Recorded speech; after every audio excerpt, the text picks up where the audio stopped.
దళితులకి న్యాయం జరిగే వరకు పోరాడుతాం. ఎస్సీలకి సెలవులు అప్పచెప్పాలి. జిల్లాలో మన భూస్వాములు పరిష్కరించేందుకు పోరాడుతాం.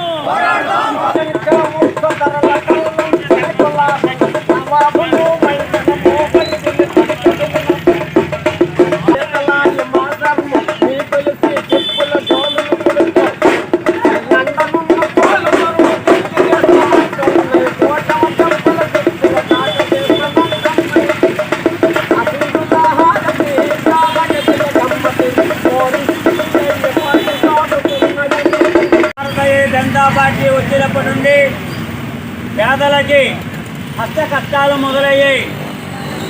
ముఖ్యంగా నిత్యావసర ధరలు పెరుగుతూ పోతూ ఉన్నాయి. కనీసం మిడిల్ క్లాస్ ఫ్యామిలీ అనేది ఈరోజు బ్రతకాలంటే నానా కష్టాలు పడవలసి వస్తూ ఉంది. 2014లో బీజేపీ కేంద్రంలోకి వచ్చిన తర్వాత 400 రూపాయలు నుండి గ్యాస్ బండ ఈరోజు 1000 రూపాయలు అయింది. అప్పుడు 65 రూపాయలు ఉన్న పెట్రోలు ఈరోజు 120 రూపాయలు అయింది. తత్ఫలితంగా ఇక రవాణా ఛార్జీలు పెరగడం వల్ల ముఖ్యంగా ఈ పేదలు నిరుపేదలు ఇవ్వడానికి ఆస్కారం కలిగింది తప్ప వారికి తినేదానికి తిండి, ఉండడానికి నీడ, కట్టుకోవడం బట్టలేని రోజులే పాత రోజులు మళ్ళీ గుర్తు చేస్తూ ఉంది ఈ బీజేపీ పరిపాలనలో. ముఖ్యంగా నీడ లేనటువంటి వాళ్ళకి ఆవాస యోజన పథకం కింద ఇల్లు శాంక్షన్ చేశారు.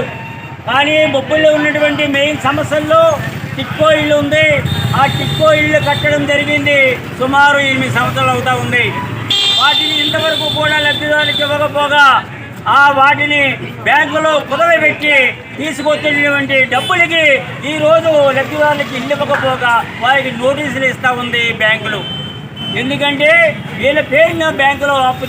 భారతదేశ వ్యాప్తంగా భారత కమ్యూనిస్టు పార్టీ మార్పు రావాలి, మార్పు కావాలి, మార్పు తేవాలనే నినాదంతో ఆగస్టు 6వ తేదీ నుంచి 15వ తేదీ వరకు గ్రామ స్థాయి వరకు పాదయాత్రను పిలుపునివ్వడం జరిగింది. అందులో భాగంగానే బొబ్బుల్లో ఈరోజు పాదయాత్ర కొనసాగుతూ ఉన్నది.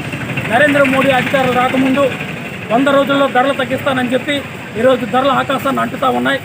నిత్యావసర వస్తువుల ధరలు తగ్గించాలని, నిరుద్యోగ యువకులకు ఉద్యోగ అవకాశాలు కల్పించాలని, చట్టసభలలో మహిళలకు రిజర్వేషన్ కల్పించాలని, దారిద్ర్యక దిగువన ఉన్నటువంటి అందరికీ అవకాశాలు కల్పించాలని, అలాగనే ఈరోజు భారతదేశ వ్యాప్తంగా ఉన్నటువంటి ప్రభుత్వ రంగాన్ని నిర్వీర్యం చేస్తూ ఉన్నారు.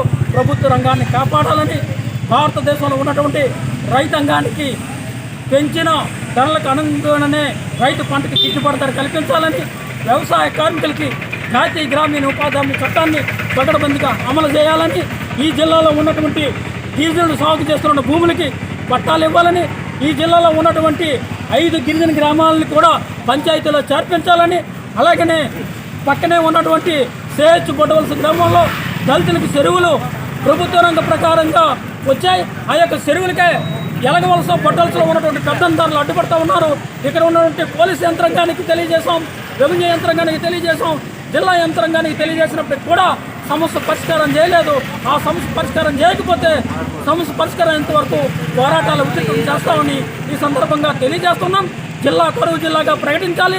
ఇప్పటికి వర్షాలుగా చాలామంది రైతులు వలసలు పోతూ ఉన్నారు. జిల్లాలో ఉన్నటువంటి పెండింగ్ ప్రాజెక్టులు పూర్తి చేయాలి. జిల్లాలో మూతపడినటువంటి పరిశ్రమలు తెరిపించాలి. జిల్లాలో ఉన్నటువంటి నిరుద్యోగ సమస్య పరిష్కారం చేయాలని భారత కమ్యూనిస్ట్ పార్టీ సిపిఐగా డిమాండ్ చేస్తూ ఉన్నాం.